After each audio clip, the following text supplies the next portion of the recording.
Welcome to another fun episode of TFL Talking Trucks podcast. Case, thanks for joining me. Absolutely. It's nice to be on here. It's always good to talk about trucks. Trucks, and we have actually kind of a news-packed show because this is New Year, 2025. Happy New Year. Yeah, Happy New Year, and there's a lot to talk about. Even though it's been a few days in the new year. But we have sales results from 2024. These are official numbers. I really worked really hard. I had spreadsheets over spreadsheets over spreadsheets. I got all the numbers together. We can talk about the most popular and the least popular pickup trucks. Yeah. There's some surprises. That's good because you kind of like spreadsheets. I do. I love numbers and data. But there's some surprises, dude. I was really shocked by like how well or how poorly certain pickup trucks did. And also we can talk about, mid-size pickups, SUVs like the Tahoe and the Expedition. I recently took a trip in my Tundra. Yeah. I went into the frozen Tundra. Yeah, so there's a lot going on.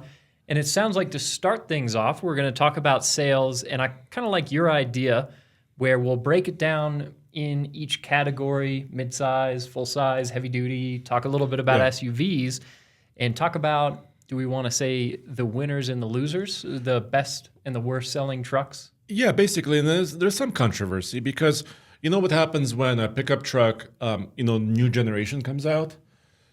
All hell breaks loose. Yeah. There's some delays, there's some missing parts. I don't know, there's some recalls sometimes. So there's a lot of news about that. And also, there's a new heavy-duty Ram. Yeah, we've got confirmed details now. A lot of stuff that we knew, but we can talk about what we know now for sure, confirmed from Ram. Official. Is coming for the next Ram HD. Yeah, so no more speculation. You and I don't have to invent things, as we're talking about here. There's no guesswork. We know for sure. No guesswork. So let's start with the, F-Series, Silverado, Sierra, Ram 1500, and heavy duty. Let's talk about sales. So there's one thing that always happens when you talk about pickup trucks, especially full size, is that Ford will tell you they're the best selling, right? Sure, yeah. But then GM will also say the same thing. So who do you listen to? Well, it's interesting because it's obviously the GM trucks. You can either break it down individually between Chevy and GMC, or you can lump them together. Exactly. So if you talk to Ford, basically right here, I'm highlighting it. Ford, for the year in 2024, they sold just over 765,000 F-Series. This includes F-150, Super Duty, F-250, 350, actually all the way up to 600, F-600. Yeah, so, some chassis cabs. Some chassis cabs and stuff like that. So that's a big number. And Ford says, as far as the name is concerned, the name brand, Ford F-Series, that's the best-selling pickup. Yeah, which is fair. That's a fair way to break it down. Yeah, and actually they grew. Look at this, dude. In fourth quarter of 2024, at the end, right there, they grew by 21.1%.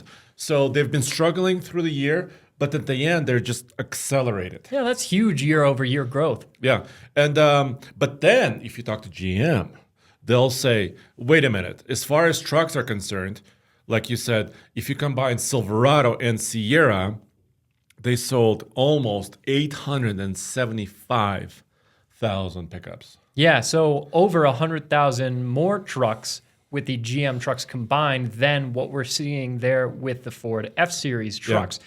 It's a huge number, 874,000 pickup trucks. Almost a million. Yeah. And we're not talking about mid-sizers right now. We're only talking about Silverado 1500s, Sierra 1500s, and HDs. And upward, yeah.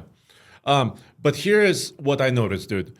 Sierra, the Silverado grew a little bit, right? 3.4% here, 1.1 there. But Sierra's, dude, grew almost 20% for the quarter and almost 10%. So it seems like a lot of people are preferring the Sierra. Yeah. Actually. Yeah, it looks like pretty big growth there. Still, the Silverado is the bigger seller compared to the Sierra, but more growth there in the Sierra. Exactly. But unfortunately, I cannot say the same about Ram. Yeah, even down a little bit. So down 7.1% for the quarter and 16% for the year. Yeah.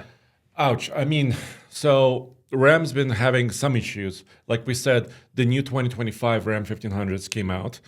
They had some issues. They weren't coming online fast enough. They even said it themselves. Tim Kuniskis came back from retirement Yeah. as a CEO, and he said, we can improve. We need to move faster. And actually, dude, they lost a lot of ground. Yeah, and 2024 total 373,000 trucks. So we're looking at about half of what the other two, Ford and GM, their Yeah. combined figures. Yeah. So quite a bit behind on their sales. And yeah, very true what you're saying with the 1500s as well with the HD Ram pickups. Which are kind of stale. Yeah, they're a little dated at this point, Yeah. and we all know that the new HDs are coming very soon. So And we have all the data. yeah, which we'll talk about Yeah. momentarily. But I would imagine there's also some people on the HD side of things holding out for these new trucks that are going to be coming in the new year. So this year is going to be very interesting. I mean, will Ram recover? And we'll talk about it at the end of this episode with some specs. Will, Ford maintain their growth? I mean, can they maintain it? We don't know. Will GM or Sierra maintain their growth? It's We like a also soap don't know. opera. Oh my God. Will Ram recover? But you know what I want to see in 2025? You know how GM said they're working on a new V8, the new Yeah, LS? They said it like a year and a half ago. Where is it? I want to see it this year. Can't rush perfection. So you and I are both LS fans. Yep. Over the break, over Christmas break, and over New Year's break, I published 2 episodes of my Buhanka old Soviet 4x4 van, which I LS swapped. And I mean, it's an ongoing project. I mean, Yeah. there's some issues. And you're also doing an LS swap. Yeah, so mine is just a little bit behind yours. So I've got an LS2 that I'm putting into an old Land Rover of mine, which should improve it massively from the Land Rover motor Well, that same was for my in it. van. Yeah. Yes. Yeah, neither of our vehicles did we tear out motors that were Pristine. worth anything at all. Yes. So, yeah, yours is a bit ahead of mine. I'm going to give myself a little bit of a break because I'm doing some things like hooking up AC on Which I did mine, not. yeah, power steering. I did not. So I'm doing a few other things, but it's coming along pretty well. So yeah, no, we love LSs. Oh yeah, and everybody says there's downsizing in engines. They're getting smaller. They're introducing turbos. Not a GM. Apparently not a GM because they're still gonna V8 it. But what if they decrease their V8 size? There used to be a 4.8 like I used. There used to be like German. Let's look at German manufacturers. They use 4-liter turbocharged V8s. Do you think GM could will they ever turbocharge a V8? Do you think that's possible? Maybe. I mean, we've seen, especially in the aftermarket, how potent the Coyote can be in F-150s and Mustangs and everything. So Especially supercharged. for me, right? as long as there's 8 cylinders, I'm happy. Because it creates the noise. That's You the gotta have the noise we noise. like. Yeah. It's the noise we like. If it's not gonna be diesel, you gotta have 8 cylinders. Yes. Let's Come agree on. on that. Even right in now. midsize. Let's make midsize trucks V8s again. Wow. Okay, I don't know if we can It's see probably that. not gonna happen. I don't know if we can see that. But also, there is a rumor that a Hemi might come back to the Ram 1500 because Tim Kuniskis is back. And the CEO of Stellantis is no longer there. Yeah.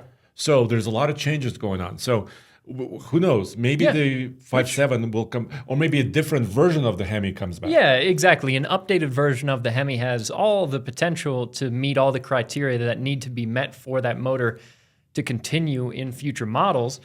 So if they update it substantially enough, then we could see that motor again. The Hurricane, that 3-liter, is not a bad power plant, but it definitely lacks some of the character that you get out of a V8. So I would love to see that Hemi return. I would not doubt that could be happening. Well, because the Hemi returns for the heavy duty.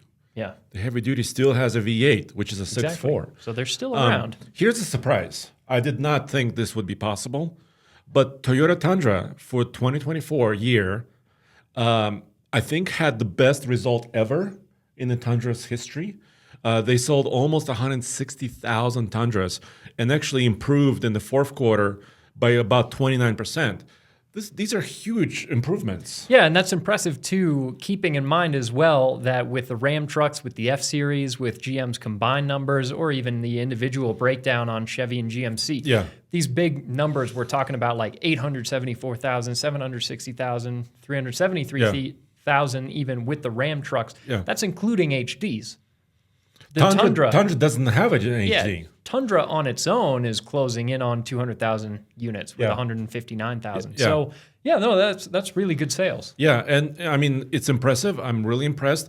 I was a little bit shy. Like, I would not have been able to predict this because of the recent recall, they had with some production issues on their engine. But apparently they're not slowing down. They're selling every Tundra I guess they can make. I mean, they're selling them. That's big growth. So then I also kind of looked into some of the electric pickups because some of the manufacturers break it down a little bit. But before we talk about electrics, I want to say final goodbye to the Titan. The Titan was discontinued in 2024. We talked about this several times, but they did sell about 15,000 Titans. Yeah. So now, unfortunately, we have to say goodbye to the Titan. Yeah, and we mean that when we say unfortunately, because we've spent a good bit of time with Nissan Titans and they tow well. They're good all-around trucks. So, it'll be sad to see that go. But obviously, looking at that number, 14,000 units this past year, 19,000 in 2023. It's not a huge seller, so I understand why it's getting the axe. Yeah, and the other thing is, so the Titan was in the U.S. as a name of a truck for about 20 years. Yeah. They entered in the early 2000s. They finally exited in 2024. And when everybody says, there's other manufacturers from China or other countries that can potentially come in, maybe like Kia selling a pickup truck, right? It's hard to do. It's very hard to do in the U.S., right? Yeah. And Nissan kind of showed that. I mean, they gave it their all, basically. Oh, yeah. Yeah, and stuck with it for a long time as well. And they were making a good product. Yeah. It just wasn't a big enough seller. And here it is. Electrically speaking, we don't have numbers on the Cybertruck at this moment or the Rivian truck, the R1T, but we could say that F-150 Lightning sold about 33,500 trucks. The Silverado EV sold about 7,500, and the Sierra EV, even though it started late, last year, sold about 1,800 trucks. Yeah, and then I guess the Hummer EV doesn't break it down between the truck and the SUV. No. But they're saying about 14,000 units total. Of electric Hummers, yes. And just anecdotally, I feel like I see the truck maybe more often. I would agree. But, like a year ago, like if we spoke about a year ago, I almost never saw a new Hummer EV. Yeah. But now I drive around town and one or two pop up. Yeah. So they're coming out. They're out there. Yeah, so combined numbers, still GM's electric trucks are not selling as much as the Lightning. Yeah, so if you add 1,800 plus 7,500 plus 14,000, it's still not 33,000. Yeah, I can't do that in my head, but Well, it's okay. yeah, it's not 33,000. We know that. No. And Tesla Cybertruck may have sold more than the Lightning. But they lump it together with other models. Yeah, they lump it with like Model X for some reason and like the semi-truck.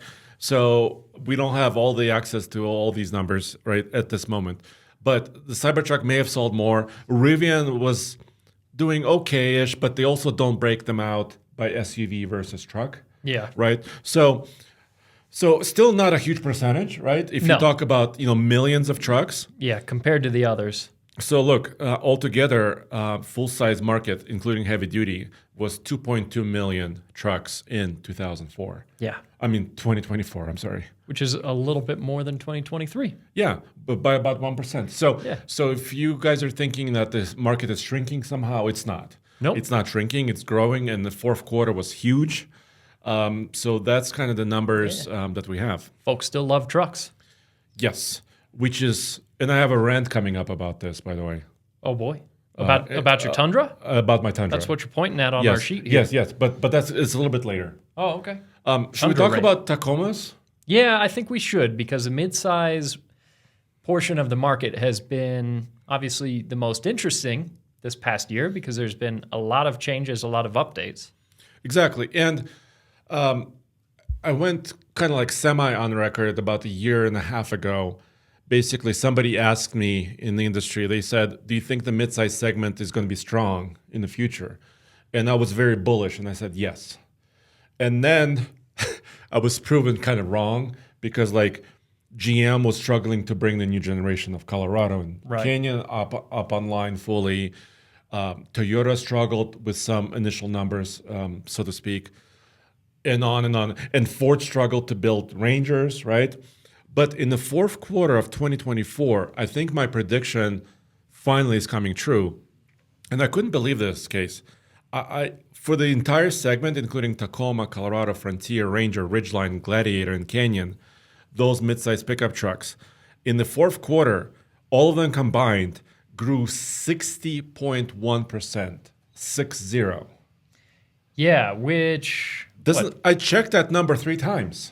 is that average partly influenced by that Ford Ranger percentage? So it's influenced a lot by the Ford Ranger recovery, also Tacoma recovery, because they sold about 11,000 more than the previous year. For those of you who are listening rather than watching and can't necessarily see the tables that we're looking at, unfortunate, I'm sorry, but in the fourth quarter of 2023, the Ford Ranger sold somehow 831 units. Yes, they struggled a lot last year. Versus fourth quarter of 2024, over 15,000 units. Which is a huge increase. Yeah, so the percent change is a 1,768% increase, which might have some bearing on this 60% increase that we're seeing. Well, it has some bearing, but look, the Ridgeline, other big growth. The Ridgeline is about even. Honda Ridgeline is kind of steady, and it's always been steady. Like it's amazing. Like Honda just makes enough Ridgelines to where they can like just sell them throughout the country,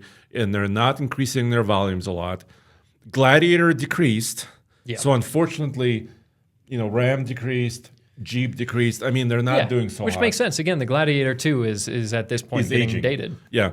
But the new guys, the Ranger, the Frontier that's just been updated, the GM, look at GM, dude. They sold 15,000 in the fourth quarter of 2023, but 38,000 in the fourth quarter of 2024. Yeah, so for their combined numbers, you're looking at a 50% increase. Exactly. Which is huge. So I think my bullish prediction from a year and a half ago is finally coming true. And my prediction, I think, had to do with a couple of things.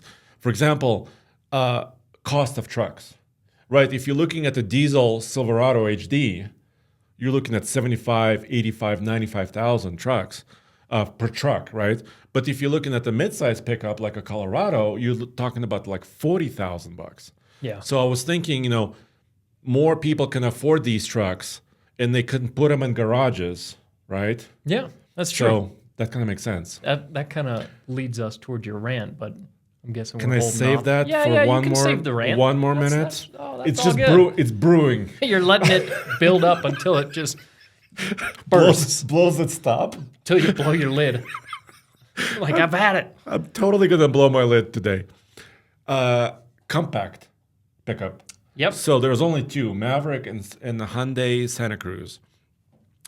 Here, my prediction also didn't work out because I was so bullish on the Maverick. They were doing so well in the beginning of 2024 that I actually wrote a story saying that Ford will sell 145,000 Mavericks. But their fourth quarter was a changeover, right? The 2025 updates were coming in. I think it mostly slowed down for that reason. And they sold 131,000 Mavericks. Yeah, which you weren't far off. But it's still a huge number, right? Yeah, that is. That's quite a few trucks. Yeah. And we helped that number a little bit because we just picked up a Maverick ourselves. Yeah, just a couple of weeks. On December 31st, in fact, Roman and I went to our local Ford dealer and we purchased an all-wheel drive Maverick. Yeah, it's a hybrid all-wheel drive, which is a new option on the Maverick, which is pretty cool. So we want to get one, do some testing with it. In fact, we just got done doing some testing today. So there's a lot coming with that truck. Yeah, we did a Denver 100 efficiency loop because the Maverick is all about efficiency and price, right? Yeah, exactly. Affordability. Affordability. It has gotten a lot more expensive than it used to be, but yeah. it's still relatively cheap compared to some other trucks. Exactly. It's cheaper than a Raptor R. And it has decent capability, which we'll Yeah. explore in the coming months. The Santa Cruz didn't do so hot, but it's kind of a lifestyle vehicle, right? I mean, it's not quite as, I don't know, trucky, I guess, as a Maverick. Yeah, so 32,000 units sold this year compared to the Maverick. Pretty big difference. Exactly. So that's how the small pickups are doing. Now let's finally, just rounding out our sales news, let's talk about SUVs. Right. So I'm talking about truck-based Chevy Tahoes of the world. You know, these are truck-based, big, full-size, 3-row, giant trucks. Yeah, that have also seen some updates recently, at least with the Tahoe. Yeah, Tahoe Suburban have seen an update. The Expedition is coming online soon, the Yep. updated Expedition. The Cadillac Escalade has been updated. So actually, a lot of these trucks are being updated. Yeah, the Armada. Lincoln Navigator. Armada is all new. So I just went to Nashville, less than a month ago or so, to test drive the new Armada. Yeah. And at first I thought it was a facelift, right? Well, they changed the grille, they changed the lights. And Yeah, then, it looks a lot different. but they told me they changed the frame. The size is about the same as before. The engine is all new. Yep. It's now a twin turbo V6. Once again, no V8. Yeah, But still a lot of power. at least GM's sticking with the V8s. A lot of power in that Armada. Armada is not doing so hot, by the way.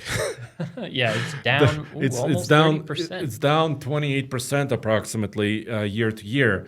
But I think it partially has to do with that the new one hasn't come out yet. Exactly, yeah. Yeah. It's starting to appear, so those numbers should pick up. But recently, looking like back 6 months to 9 months, GM didn't look so hot. When I was looking at GM numbers, they were declining, but they recovered in Q4. So in the last quarter, the Tahoe came up 27%. Yukon came up 49%, dude. People still like those GMCs quite a lot. Absolutely, that's a lot of sales. So in 2024, on the Tahoe, 105,000 units, and on the Yukon, 87,000 units. Yeah. If we compare that to the Expedition, which is that's the next closest competitor, Right. 78,000 on the Expedition. And the Navigator that goes along with the Expedition. Yeah. The Navigator is 15,000. So substantially fewer units than the Tahoe and the Yukon. That is a cash cow. That SUV. And if you add the Escalade into the GM numbers, Yeah. they are approaching 250,000 SUVs per year, Those are impressive sales. which That's is a lot. controlling the segment. Yeah, still. absolutely. Yeah. You just own that segment. So like the Tacoma still kind of controls the midsize segment, Yep. even though they struggled a little bit. This year, yeah. And Chevy Tahoe and the GMC Yukons are controlling the SUV segment in a big way. Yep, no one else is even coming close. Look at the Sequoia, 26,000 units. Jeep Wagoneer, 43,000. Yeah. Let's see what else. We have Infinity also struggling a little bit. The new one hasn't come out much. Grand Wagoneer, 12,000 units. And Escalade EV. Yeah. Actually, we haven't driven one yet. No, yeah, But- they're very new. So 670 units. According to Cadillac, they sold 670. Yeah, So once production and deliveries actually ramp up, we'll see what that number ends up being. And once again, the big SUVs are also growing by about 20.8% for the quarter or 1% for the year. So the full-size trucks grew, the mid-sizers grew, and the big SUVs are growing. It's a good year for trucks. Trucks! Okay, enough with boring numbers. Yeah, that's a lot of numbers. We got to talk about. So you just took your Tundra, which you bought relatively recently. You've had it for a little while now, Yeah. but you've been out of town a lot as well. So now you're getting to spend some more time with your Tundra. This is a previous generation V8 powered Tundra. 2019. Yeah, it's a really good truck. Did it come off of a lease? I don't know, but it came from Texas. So Yeah. I picked it up at the local dealership here in Colorado. Right. But it was actually kind of a transfer. I mean, they have auctions or whatnot, and they picked it up out of Dallas area. Right. So it's a TRD Pro. I did a special video about it, a couple months back. And what I liked about it, first, well, not huge amount of miles, but still a lot, which is I bought it with 80,000 miles. But I didn't see any scratches underneath it, so it doesn't seem like anybody was off-roading it. Yeah. If they did, Till now. they replaced all the skid plates. Yeah. But I don't think so. The interior looked okay. There's no rust, very little stone chips, and it came from Dallas area, which is also the home of Toyota Corporate, Yeah, which exactly. is in Plano, right? Yeah. So I thought maybe it belonged to one of the employees, maybe, or something like that. Yeah, it definitely is possible. So I haven't changed the tires yet. So it has stock tires. The only non-stock thing about it is still that snorkel or Yeah. the intake Which is, that intake is just begging for you to put some bigger tires on there or remove the intake. or remove the intake. Yeah. But it needs some knobby tires, so that'll be coming at some point down the line. But I know you want to test it a little bit as it is before you start throwing different parts on it. And recently, just over the last week, Yeah. you were in Durango, Colorado, up in the mountains, doing a ski trip with the family. Took the truck up there. How'd it do? That was my first trip in this Tundra. So I was afraid of one thing. It's a thirsty beast, Yeah. right? The V8 Tundras are not known for being Doesn't sip efficient. gas. But they're actually known for, they're not requiring premium fuel. So Yeah. it's not like a fancy engine, right? Which is nice. So I was kind of thankful that the fuel prices are kind of lowish. They're right below $3 a gallon in Yeah. Colorado. But I measured my efficiency.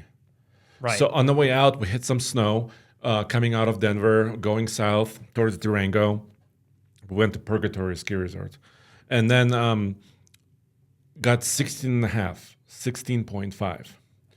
On the way back, and that's over 400 miles. yeah, and what? That would be trending generally uphill. Well, you're going What's the over, so you're crossing several mountain ranges, Yeah. but you are going up and down. Yeah. But you are going up a little bit in the end. Yeah, on Durango's average. higher than here. Yeah, and also Yeah. Purgatory is higher than Durango. Yeah. So you're kind of climbing all the way to Purgatory. That's the name of the place. Yeah. Okay? On the way back, over 400 miles, just tracing the same highways, I got 18 and a half Yeah. mpg. So which if is you actually- average those out, 17 and a half-ish, which is, I was pretty happy. And you know what That's I not love bad. the most? Is that the fuel tank size in this puppy is up to about 38 gallons. So I never had to stop for fuel.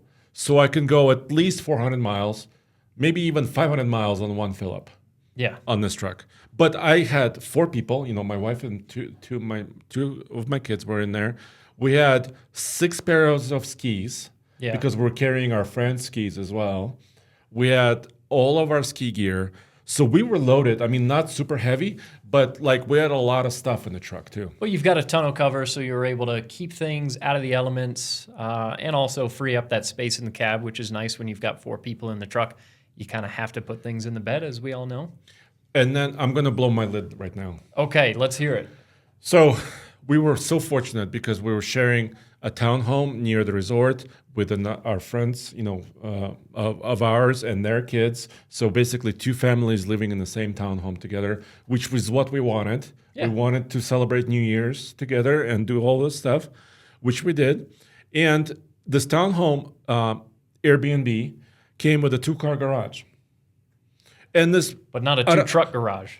but not a 2-truck garage. And look at these places. They're 1 year old. They're brand new, basically. Yeah. And I measured. I took out some measuring tape. I measured the garage length. It was 18 feet exactly. You took the time to measure the Yeah. garage. I was Nice. so upset that I couldn't, because it's snowing, right? I was like, maybe I can put my truck inside. No, I can't. So you had to brush it every day? Yeah, I brushed it both days. Because we just talked about this.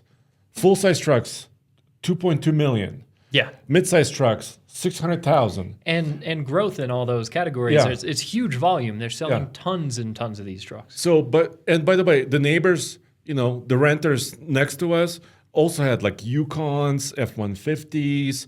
There was like big vehicles. These are not small vehicles, Yeah. And a standard crew cab Tundra is 19 and a half feet long. Yeah, and that's Yeah. a 5.5 foot bed. Yes, it's a short bed. So here's my rant. How come? I mean, I live in a 30-year-old home, right? Yeah. My garage is small, but I thought it was a 30-year-old problem, from back then. But now, apparently, we've learned nothing. And it's a good point that you bring up because we've all seen pictures of what an old BMW 5 Series looks like versus a brand new BMW 5 Series. We all know what it looks like if you park a 20-year-old Super Duty next to a brand new Super Duty. Pick any vehicle that goes back generations. The new one is substantially bigger than it used to be. Every car, just about. How about like a Fiat 500? If you look at the 70s Fiat 500? My Fiat 500e, my 500e that I lease so I can keep some miles off my truck in the winter, that car, that 500e, if I remember right, is wider from mirror to mirror than the wheelbase is long on our 1971 Fiat 500. Yes. So all of these vehicles have gotten substantially bigger, except for maybe the Miata from the last generation of the current generation. There's almost no exceptions to that. But to your point, garages aren't really getting much bigger as time goes on, which they probably should be. And like you're saying, this is a year-old, very new construction structure. Yeah. And it's not like it's a garage from the 1930s, because way back in the day, there were tiny, tiny garages. Yeah. But a lot of people are buying trucks and SUVs. And I know, I'm sorry, my rant is kind of like first world problems. Sure. It's very first world. But hey, I mean, we're a US focused channel, right?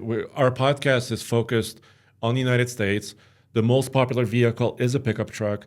And the most popular pickup truck is a 4-door crew cab, 4x4.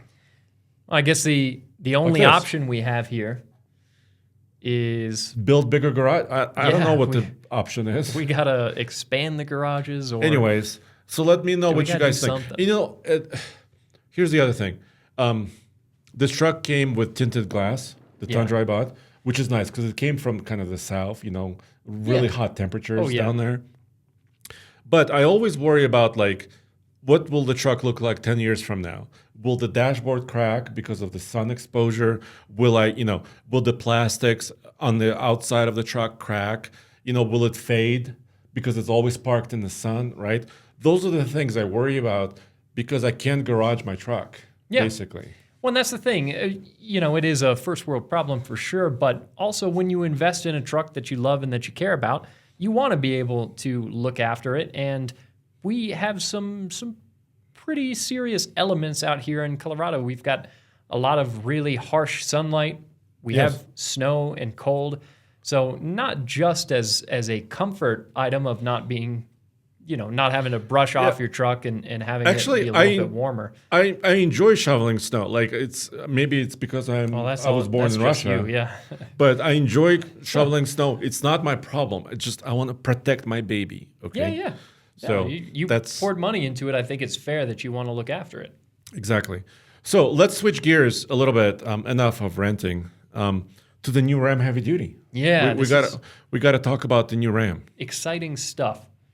Let me pull up a picture of it right now as we're talking here. Yeah, and as you're doing that, we'll go ahead and mention that we have talked a lot about the details on this truck that we were expecting. And pretty much everything that was being speculated is how things have turned out. So, like you said, still the 6.4 Hemi option, which is decent to have as an entry option. As far as a power plant for a truck of this size, it does feel a little bit lacking, especially when you look at Ford's lineup and they have 7.3 or the 6.8 as the smaller alternative to the 7.3, and when even their smaller alternative is larger than your biggest, than your only gas-powered option. I know that Ram's not selling nearly the volume that Ford is, so there's not going to be as much money they can pour into making a brand new engine. But the 6.4 to me feels a little anemic. I mean, what helped the 6.4 before and what will be the same for 2025 is an 8-speed. We'll talk about the Cummins in a second. Here's something that's changed. The rating on the 6.4 V8 Hemi in the Ram heavy duties was 410 horsepower prior to now. Now in 2025, the new model that's coming out, it's now 405. And sometimes this happens when you have the same engine, but emission standards continue to change. Yeah. Right. So when the manufacturer is facing some of the emissions standards and cleanliness of the exhaust, sometimes the power numbers can drop a little bit. So I'm assuming, and I'll double check with some engineers at Ram, that's what happened.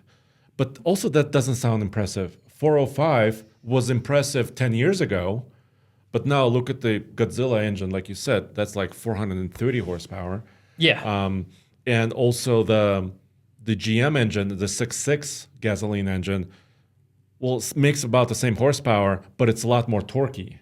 The GM engine has 464 pound-feet of torque. The Hemi is 429. Yeah, and ultimately, that torque figure is on an HD truck, obviously what we're most interested in. And we'll go ahead and transition to talking about the 6.7 Cummins, the thing that's actually received some, I wouldn't say massive updates, but some quite important, a few. Yeah. important updates, even to the motor itself. There's a whole new head design, which we talked about at length in another video. There's new fuel pump. They confirmed it. The new CP4 is no more. Yeah. Oh, gosh. I mean, there have been so many concerns and recalls, and not just with the Ram. Actually, CP4 pump was used in several different manufacturers, several different trucks, including Ford. And I think GM, GM as well. Yeah, but we've got a new power output on the 6.7, so 430 horsepower now, 1,075 pound-feet of torque. Now, as far as the HD trucks that have been recently updated, both Ford and GM updated their HD lineup recently. So Ram with this update is kind of last to the party. Yeah. And it would have been nice for them to have gone above and beyond what's already out there on the market in terms of towing capability or Torque power capability, output or torque, something. Yeah.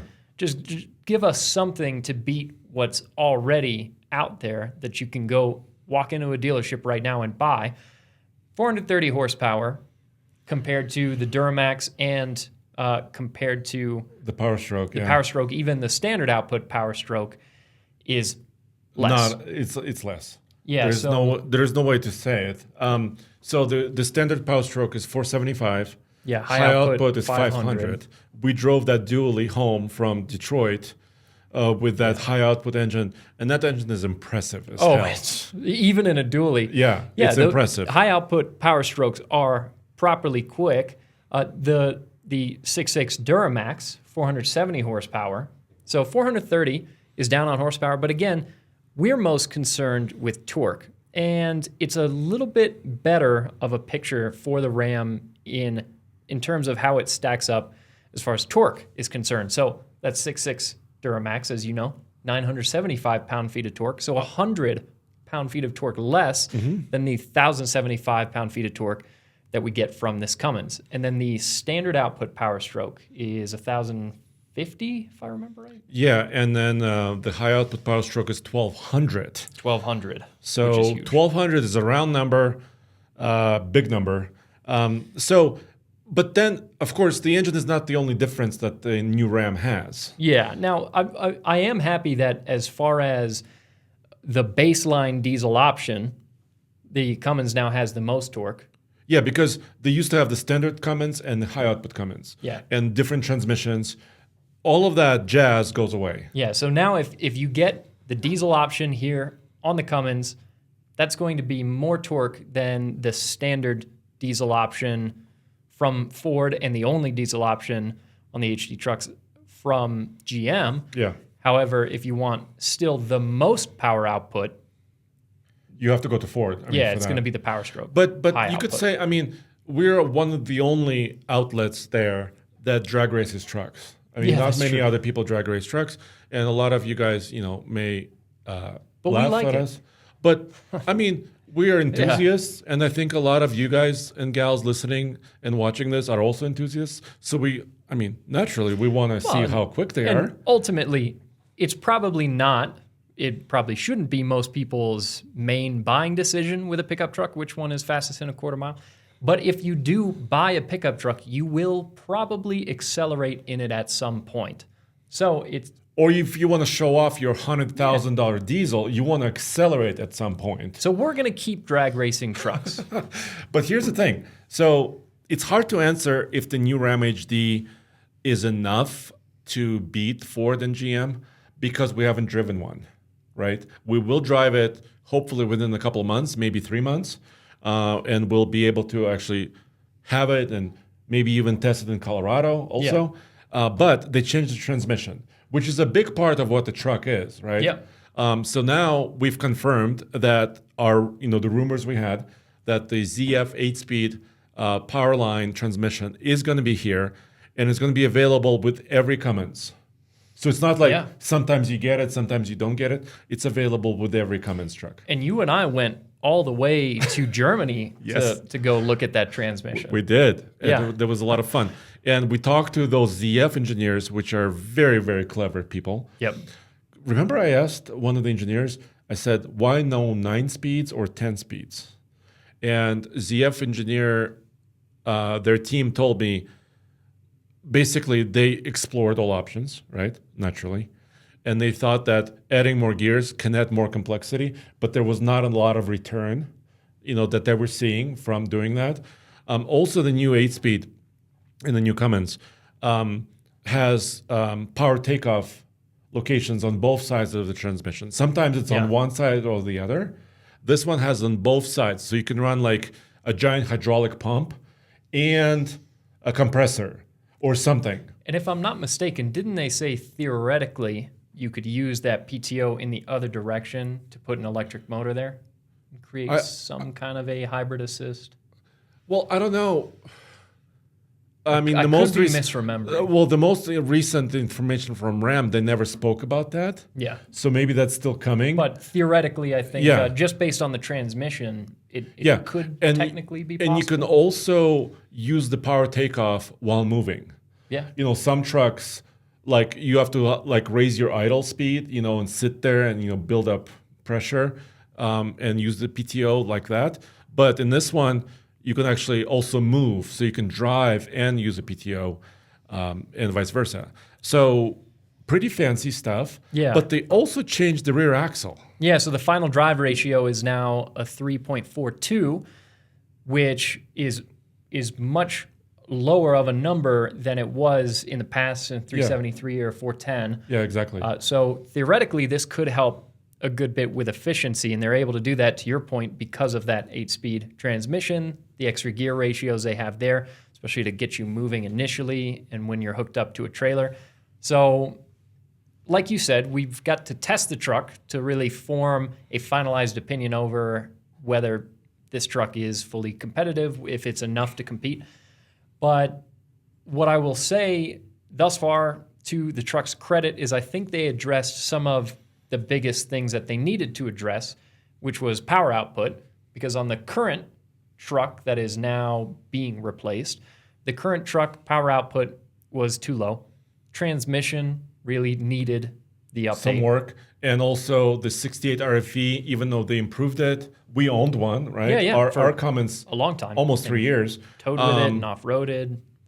We didn't have trouble with our transmission after, 36,000 miles? But that transmission didn't have a good reputation to begin with.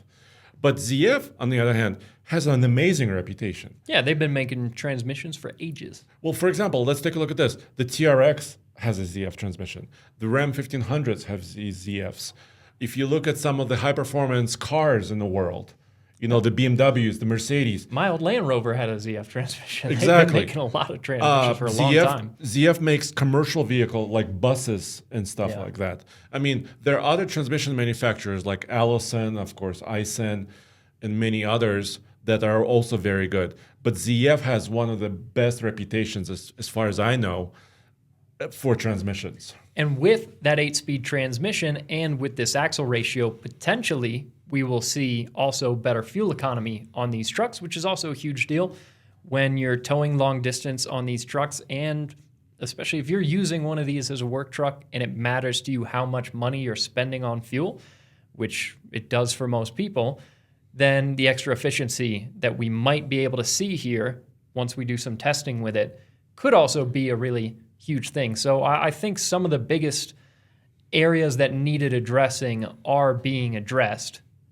The question of whether it's enough, we'll just have to see once we actually get it over pavement, hook it up to a trailer, test it out. Exactly. There is a third aspect I think that they also may have addressed, but we'll have to know more, is price, right? Like, maybe the horsepower and torque may not be your primary buying decisions, like we said. Maybe the efficiency should be, no questions asked, because that's money, right? If you're towing over 30,000 miles a year, you need efficiency, right? Or any number of miles. But price. And it looks like they are addressing value and price. The base price of the new of the new Ram with no Cummins stays almost identical to the outgoing truck. Yeah. So you know how sometimes each generation gets a price bump? This is not happening here, at least at the base level. So when you're buying a tradesman, kind of a work-based truck, your price stays almost the same. And then they've improved some equipment, like you're getting better headlights in the base truck. You're getting a little bit more larger infotainment screen, an 8.4 inch, in the base model. You're getting, some other benefits. I mean, just a little, like a better towing mirror. Yeah. You're getting all those benefits right straight off the bat, which I love. That's really cool. So as long as they can keep the prices relatively under control while also bringing in these improvements, then we might actually be looking at something it's not massively updated necessarily, because we're still looking at the same basic layout of the truck, same wheelbase, same bed length, same cab. Same cab. Oh man, the cab is 15 years old. It's getting really old, isn't it? But that being said, even though it's not a massive update, I do think, to their credit, they are addressing some of the main areas that need to be addressed. So it might make enough of a difference, depending on the buyer.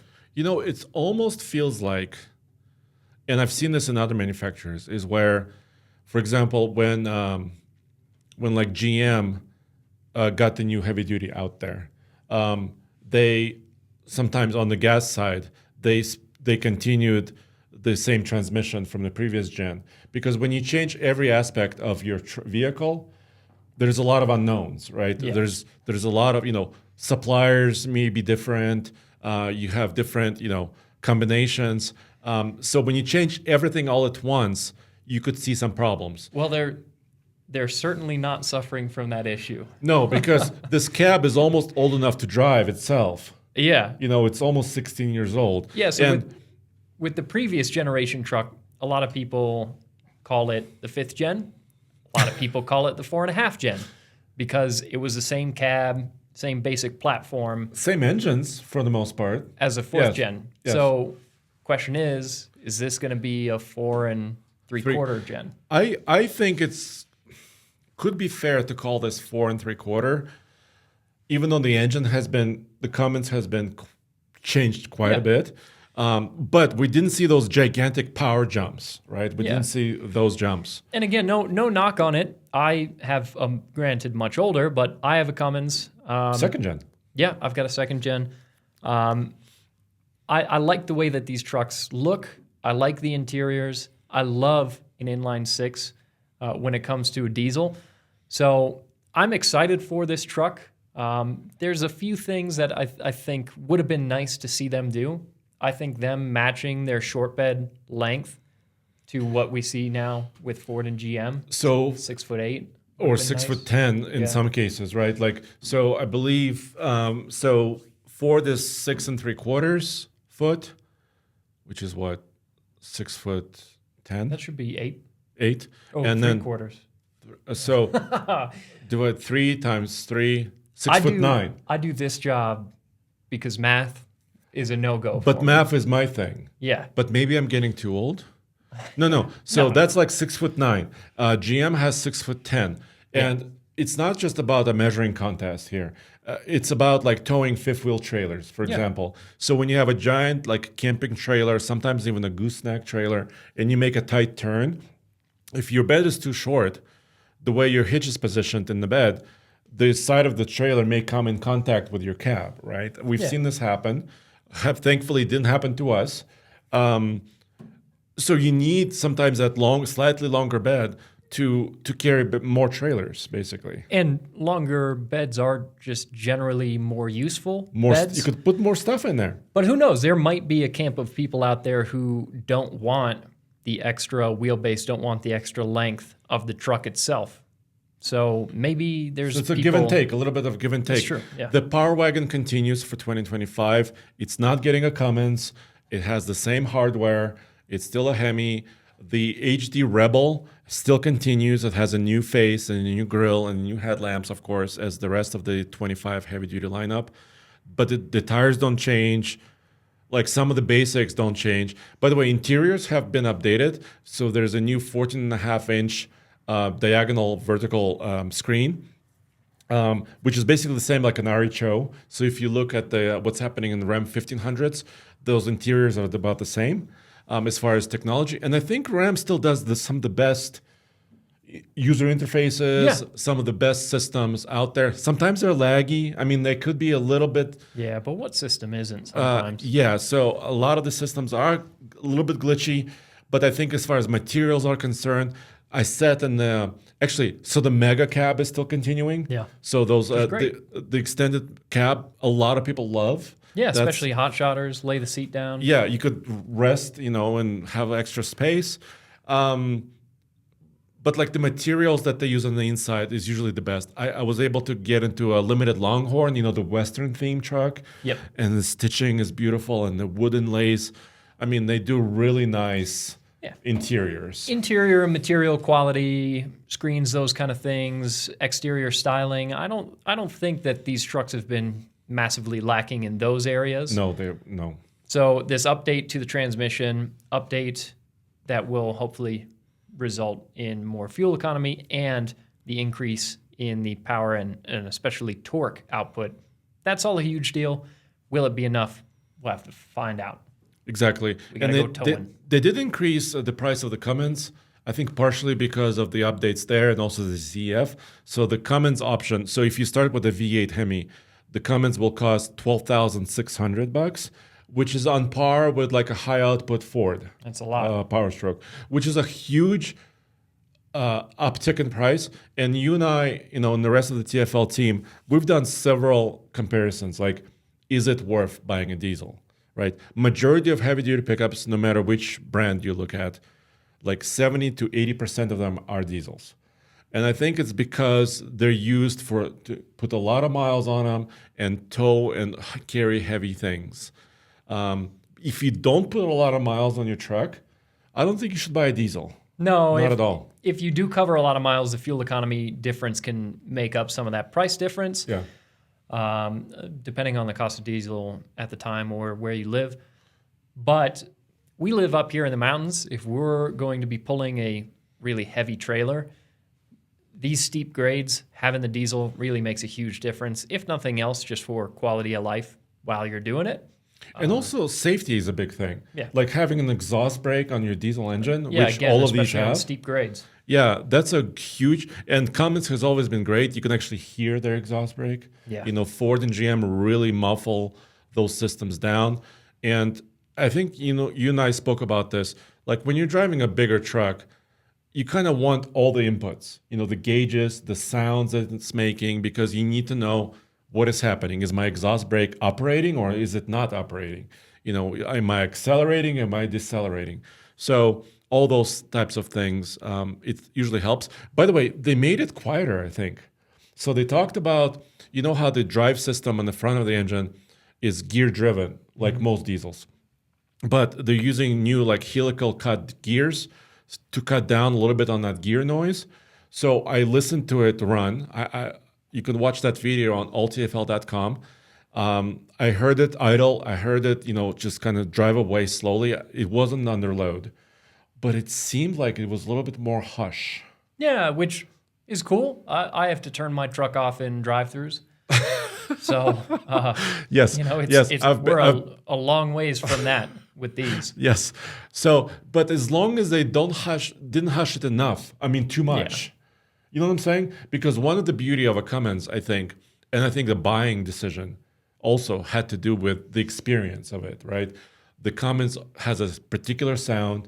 It's quite unique, and you don't get it from anywhere else. So as long as that comes through, I think we'll have to test it out and see exactly what happens there. Oh, they have a unique feature that, well, actually, Ford is doing that too. So Yeah.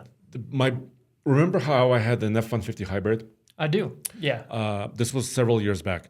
I had this 7.2 kilowatt onboard power export, which David welded off of it. Yeah. We It's really impressive. charged other things. We powered the house. We powered the camping trailer with it. It was amazing. You could go anywhere and power anything almost. So the Ram Heavy Duty now has a 2.4 kilowatt onboard charger. Ford Super Duty has 2 kilowatt. So Yep. they upped Ford a little bit, but I don't think it's enough. I mean, it's okay, but hey, F-150 hybrid has more export power. And it is nice to have that onboard power. It's useful for a lot of different things. So I'm glad to see that they're moving in that direction. As time goes on, I'm sure there will be a little bit of an arms race as far as power output on that, especially I think if it proves to be useful to a lot of people, if it proves to be a criteria through which people choose their trucks.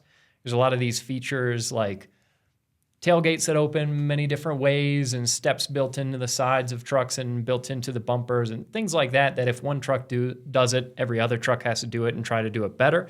This might become one of those things, which I hope it does. I think it's good for the consumer. And the biggest trend at SEMA 2024 when we went there was like tailgating. There was a big theme at the show. People had 5 televisions in the back of their trucks. So you need that power. Sounds awesome, yeah. Well, you need that power to power all your, Super Bowl parties and all that stuff. I love that idea. So that's a big thing, and I agree with you. Maybe when heavy-duty trucks become hybrids, if that ever happens, I don't know if it will, we may see more export power then.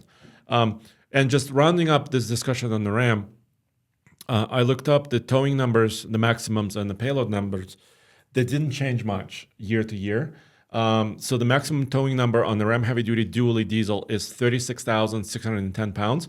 Which is still a good number. Which is a great number. It's maybe a few pounds more than GM, but Ford's number is still 40,000. Sort of. Although, remember I drove that truck. I do. I was there. I remember that. But you weren't able to come with me because Case and I worked this event for Super Duty launch event in Michigan, and the truck that tows 40,000, it's an F450 Power Stroke, but it's a very specific build. It's a 2-door, technically a 3-passenger, but really you can't really put 3 dudes in there. Yeah, I mean, didn't they even take the spare tire out of it? Yeah, the spare tire is gone. Yeah. And the middle seat is gone. Yeah. Because it was basically like a stripped out version of that 450 dually with 2-door cab. Of course, it has an 8-foot bed, but it's so specific. And that weight, it moved that weight. Remember how the whole truck, how semis sometimes twist under torque? Yeah. It was almost twisting under its torque. Realistically, this dually Cummins being rated for over 36,000 pounds, if you need to tow more than that, You get a semi. yeah. Come on. 36,000 is plenty. I would agree. Yeah. So even though on paper this number may not be equal to 40,000, and although the payload is 7,590, which is similar to where it was before, and conventional towing is maxed out at 23,000, which is actually similar to what GM is doing and also Ford is doing. I would agree with you. Towing that 40,000 pounds with that special truck at the proving grounds at Ford. Yeah. It Would did you it. want to go up the ice? I don't know if I want to. Yeah. And I have a lot. We've been doing this for 11 years. I do have the experience. I have a CDL, but coming down the hill with that much weight, it doesn't seem as fun. It's just not the vehicle for Yeah. it. For You need- pulling that much weight. Yeah. Even though you could do it, and maybe on flat grounds. I mean, Yeah, if you're sure. moving equipment from one farm to the next, Oh, that's totally I different. think that's fine. But if you're going cross country, hauling very heavy loads like this, you need to look maybe into longer wheelbases. To be fair, actually, that 40,000 pound figure from Ford would not be true at the top of our Ike Gauntlet World's Toughest Towing Test. Yeah, Technically, because they often derate for altitude. Yeah, you also have to derate for altitude. So there's a lot of variables here. Yeah. So even though Ram, like you said, I think I caught one thing you said in this episode is that they had a chance to leapfrog, right? They were last to the update party. Yeah. Ford updated their trucks, GM has updated their trucks. Ram had I think an advantage because they knew what the other guys were doing. Yeah, they had everything to benchmark. They had stuff to benchmark, and maybe they benchmarked all the efficiencies, all the accelerations. Maybe we don't know yet, right? Yeah. Maybe they benchmarked everything, but at least on paper, and the way that the truck, the size of the truck, it didn't seem like they leapfrogged. They maybe just improved it. Yeah, it feels like an update for them to have caught up To where the others are. Yeah, which is not necessarily a really bad thing. I think, again, I've said it several times, the updates that they've made are great, and I think it's the things that the truck needed the most. But there's nothing here that makes me feel like, this. Are you this going to truck, run out right now and order one? It doesn't go above and beyond expectations. I think it kind of meets expectations, doesn't necessarily exceed them. But I'm still really excited about this truck. I'm excited for us to tow with it. I am going to bug Roman so much about us getting one of these so that we can test it long term. I think that's really important. Yeah, so we recently purchased a couple of months ago as a long-termer, we got a Silverado heavy-duty Duramax. Yeah. The trail bus version. Yep. So that would compete exactly against an HD Rebel in the lineup for Ram. I don't know if you and I can convince Roman because obviously we'll work on it. He has the budget and he makes the decisions. But what if I could tuck a Cummins with me, and just carry it? Hide one under your arm, he won't notice. I'll just carry it from the event with me, and maybe I can bring it over for a couple of weeks or maybe 3 weeks. That could be okay for a little while. You think Tim would notice if one went missing? I don't know. Let's see. It's worth a shot. Tim Kuniskis, please. We just need it for a month. Really? Yeah, we could do a lot. A month is not a long-term test by any means, but it would allow us to actually tow in the mountains. It would allow us to, do a number of things, efficiency test it. So we would love that. Yeah, I think that's very, very possible. So that hopefully coming very soon in the next couple months.